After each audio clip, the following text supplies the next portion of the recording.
should you use a rotary when you're polishing paint? There seems to be a pretty big misconception that the rotary is some big bad tool, and if you use it wrong for half a second, you're gonna burn through the paint. So in this video, I kind of want to just talk about why that's a big misconception and why you should think about using a rotary in your business. And if you are a pro detailer, something that we have been using over the last 5 years in our business has been Jobber. This is our #1 software that we use to basically keep our business running. We schedule customers in this software. We keep track of customers' information. We send out quotes. We send out automated appointment reminders and so much more. If you want to get a free 14-day trial plus a special discount, click the link down below and give it a try. Again, far before I was an ambassador for Jobber, we were a paying customer and using them every single day. So let's go ahead and get started with this video. Now, this isn't going to be on like how to use a rotary, but more so of talk to you about kind of just breaking down why a rotary isn't scary as people make it to be, and why you should probably try using the rotary versus just sticking with a DA. Now, this is a 3-inch battery powered. I just grabbed this one because it's easier to move around. We have 5-inch ones, so don't worry about this one specifically. Just think about a DA polisher. Now, on the internet, for some reason, there is this kind of notion that like rotaries are difficult to use or scary to use, or you keep the rotary on the paint for a second too long and then you're gonna instantly burn the paint and you're gonna cause more damage than just polishing. And I don't know where that comes from, just because like any tool that you could possibly use, if misused, you can create damage or you can not get the intended results. But if you know how to use it, you know how to work it, it could be yet just another tool that you use in your arsenal, right? Because the same way people talk about, oh, rotaries are bad, or rotaries are dangerous, or rotaries are so old school, I hear the same type of complaints or excuses with other things. Like, there are some people that tell me not to use an ozone machine because there's a potential of it drying out the plastics, or that it's harmful for you to breathe in, which they're not wrong. It can dry out the plastics, it can bleach fabric, and it is terrible for you to breathe in. But that's why you take the necessary precautions and you do it within the parameter that you're supposed to do it, so none of that happens. Like, we don't run the ozone machine when everyone is here working. We run it overnights. We don't air out the ozone in the shop while everyone is here. We air it out outside, all windows open, away from us, right? It's the same way of people saying, oh, you're not supposed to use wheel acid because wheel acid is going to destroy the finish. Yeah, on some wheel finishes, on some type of wheels, you could probably damage it, right? If it's like a very cheaply painted wheel, for sure. If it's a very hot wheel that just drove 30 minutes and you instantly start spraying chemicals on it, yeah, you could probably stain something. But if you use the necessary, if you use the right knowledge and steps, you're not gonna have issues because you're using the tool as it's supposed to be used. Like, yeah, if I take wheel acid and I spray the cloth material and I let it sit there for an hour, yeah, something bad's probably gonna happen, right? If I take the ozone and I just let it run outside nilly-willy, yeah, that's gonna cause some problems. But like anything that you do, if used right, is just another tool, right? Like, we remove door panels, we remove center consoles, we remove seats, and when we do that, is there a potential issue of something happening? Yeah, of course, like always, right? When you drive out on the road, there's a potential of you hitting something, you know. But if you use the right tools, right, you use the necessary steps or the proper steps to remove the seats, to disconnect whatever, to torque everything back down, to make sure everything works, like, you're just doing the right things, right? So circling all the way back to a rotary is like, can a rotary be dangerous in terms of burning the paint? Yes, but you can burn paint with a DA. Granted, yes, 100%, a DA will take much longer to do. But if you practice like anything else, if you use this as a tool like any other tool, and you understand how it works, the gains you get from it far outweigh what could happen, right? Because when you're using the rotary, people think like, oh, if I'm gonna try to not make too much noise. Oh, if it's on there for too long, for 1 second too long, boom, burn paint, right? Even if that was the case, let's say, right? And you're using the rotary, well, you know what happens? Like, you know what you need to do if something's going wrong or you think something's gonna happen? You know what all you have to do is literally release a trigger or just pull the polisher back off, right? Like, that is like, if you think something's happening or you think you're gonna burn the paint, well, just take it off. You know what I'm saying? Like, you don't put it on speed 6 and just go to town on it, right? So again, this isn't a video on show you how to use a rotary, but there's just this big myth, this big misconception of like, oh my God, like, hey, like, and what I don't like is that there's, you know, and trust me, I don't care if you use a rotary or a DA. What I'm here is to kind of just talk to you and kind of let you know that it's not this big scary thing that a lot of people set out to be. But do I care if you use a rotary versus a DA? Not at all, because that's your discretion. If you in your business want to simply just use DAs at all time, no problem for me. I am not one way or the other, because there are schools of thought of like, oh, if you're a real detailer, oh, you have to use a rotary, and you're such a beta detailer if you don't use a rotary. I don't care about that. I'm not that into it. I care less. But I'm more so making the thought of like, hey, the rotary is a good tool. Now, a lot of the next question is, well, why would I use the rotary if the DA does the same job? Which again, if that's what you want to use, if that's your discretion, more power to you. I don't care, because it's your business. That's your way. That's your way of running your business. As long as your customers are happy with your results, then that's all that matters, because it's your business. And what did it say? Mind your own business. Your business is not my business. But with the rotary, there's a lot of instances where it makes sense to use a rotary, and then there's a lot of instances where it doesn't make sense to use a rotary, right? So if we're doing like, what was the last stroke we worked on a Ford F-150, okay? It was heavily swirled. So with most corrections that you do, 99% of the time, you could use a DA to knock out the swirls, to do the first initial cut, right? But with a rotary, it just goes by faster. Now, it doesn't mean the overall detail goes by faster, right? Because depending on the paint, in terms of how hard it is or how soft it is, you'll have to do a rotary cut, then you'll have to do a DA cut, and then polish it. Now, there are some instances where you could do a rotary cut and go straight to a polish and remove those holograms. But typically, not typically, when you use a rotary, you will leave holograms, right? You'll leave buffer trails, depending how you call it. So to remove that, you're gonna do a DA cut, right? You're gonna get a DA polisher with a microfiber cutting pad, and you're gonna remove the DA, the rotary holograms. And then after there, you're just gonna polish it, and you're good to go.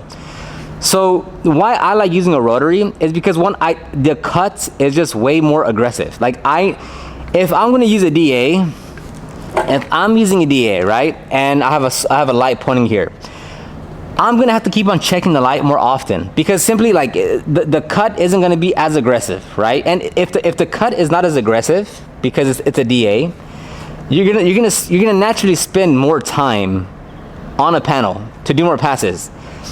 And that's why people say using a rotary creates less heat. And the reason why they say that is, yes, you create heat because it's not gonna stop spinning, the rotary. It doesn't stop spinning. If you're on a curved part, if you're on a recessed part of a panel, it's gonna keep on spinning, which is why the rotary is so much favored as well. Because with a DA, depending if you're having a 15 throw, a 21 throw, or a 3-inch, you have to kind of finesse it a little bit to keep it flat, so it's always rotating.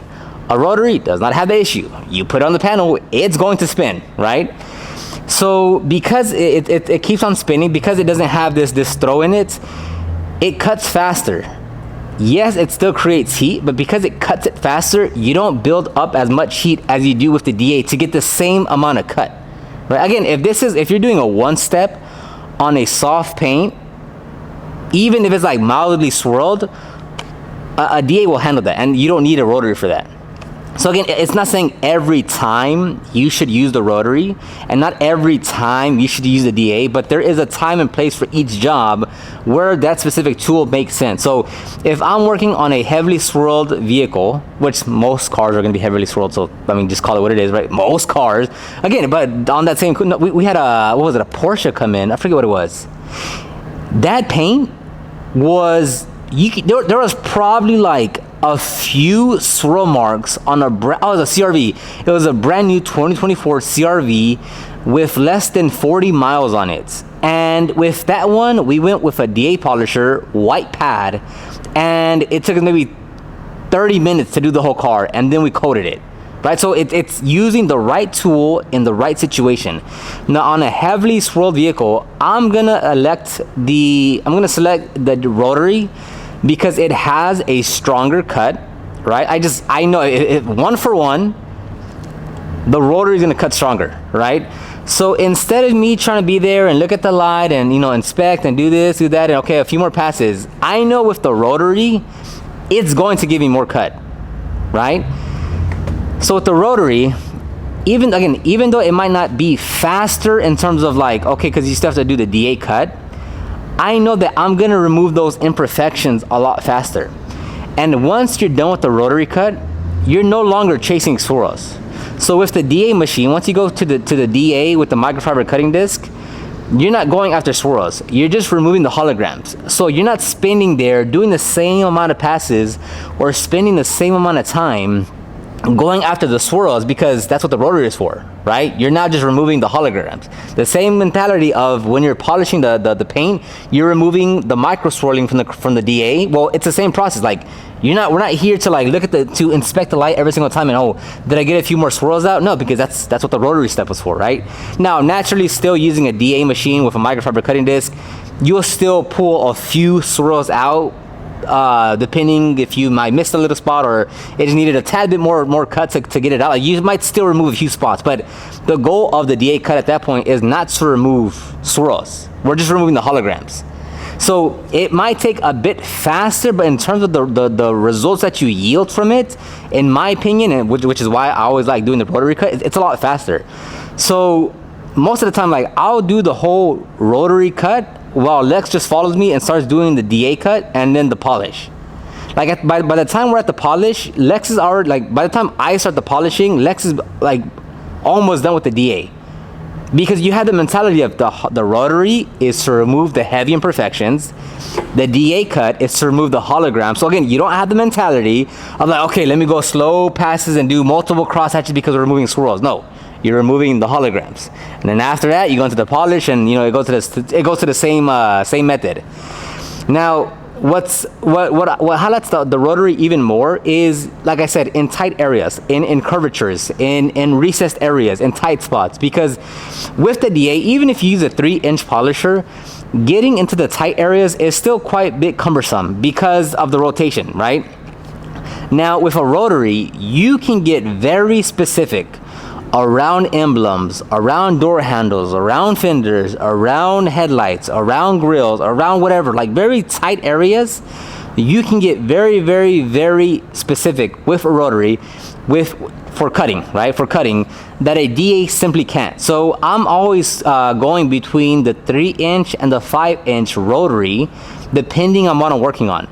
Also, talking about the windows, if there's water spots on the glass, again, you can use a DA to get that done. Because if I'm using the Rotary, Lex might be using the DA, and we're still cutting, right? Like again, I don't stick to like one camp of it always has to be this, right? That's not the goal of this video, or nor do I care. Like sometimes Lex will get the DA and I'll get the Rotary, or he'll get the Rotary and I'll get the DA, or we'll both use Rotaries, or we'll both use DAs, right? But another thing to point out is the glass polishing with water spots, right?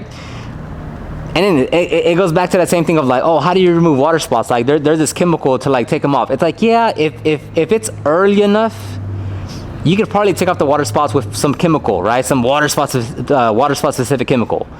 More often than not, you're gonna have to polish the glass. Now again, a 3-inch like this DA will work. A 5-inch DA will work with a microfiber cutting pad and compound. I just use compound. I don't use like a glass specific. I just use compound. Like the same paint compound, I use it on the glass, and it'll be fine. But where the differences are is like on the 3-inch with a Rotary, I can get right crisp on the edge and get all those swirls out without having to go by hand. I only have to go by hand like on the very edge of the corner of the window. But aside from that, I can get all the edges very precisely with the Rotary. Again, you can do the same thing with the DA. It's just a lot more precise and a lot faster with the rotor, because with the rotary, it doesn't stop spinning. Again, like the downsides to DAs, well, the good side downside, it always has to be flat, right? Depending on what machine you use, like the biggest thing with the root pads when they first came out, remember how if it would be anything other than a flat surface, it would bog down on you, right? And then you gotta like, okay, I'm trying to get it flat. Let me try to get it flat here. That slows you down. With a rotary, there is no slowing down. You turn it on, it's going to spin. Right? Now again, like if you don't have the proper form technique, yes, the way you polish it might jump on you, it might go one way because you're not using the proper methods. But that's the whole point of like learning how to properly use one though, right? So there's a time and place for a rotary, there's a time and place for a DA, there's a time and place for both, there's a time and place for one, right? So again, I don't want you to think like, oh, he's pushing on the rotary. That's not what it is. But there's just such a big like misconception, there's such a big myth, there's such a big wrong school of thought to think that like, oh, this tool is bad. Again, like if you have the mentality of like, oh no, I want to do things the safest way possible each time on my customer's vehicle, you are simply going to avoid a lot of methods that you could do as a professional because you're scared or because you want to keep things safe. Okay, like a few days ago, we removed the center console from the interior because the interior was like so bad, and we were like, man, if we remove the center console, it'll be way faster to clean. So we could have cleaned it in the interior, right? It would have been good results, but we were like, man, if we spend 10 minutes removing the center console, it'll make cleaning way easier for us. It'll make cleaning the center console far easier and faster, and the overall results will be so much better. So we got the it's not many tools, it's basic sockets and drills, and we removed the center console, we removed the electronics, right? That was easier to do, and we were confident in that, so we did it. If you always have the mindset of saying, I'm not gonna do anything that's not safe for my customer's vehicle, well then like you're just limiting yourself, because there's so many things that can be dangerous if you don't know how to properly use it, or if you just don't use it right? Like a DA could be dangerous, or you can do something wrong with the DA if you don't properly use this one, right? Sanding headlights, an extractor, a steamer could be dangerous to an interior if you don't know how to use it, right? If you keep it too close to the fabric for too long, or you use it on a leather seat for too long, right? So there's always danger or the potential to misuse a tool. That goes with any tool. But for some reason with the rotary specifically, it's like it's really caught on to like, oh, this is such a scary thing. It's like there's a lot of tools that can be scary if you don't know how to use them. So anyways, let me know what you think in the comment section down below. Do you use the rotary? Do you not? Do you primarily use the DA? Why or why not? Again, I'm not here to sit in one camp. We use both. We have both. They both work. For us, it just depends on the situation. I'd love to hear your opinion. I'll talk to you on the next one.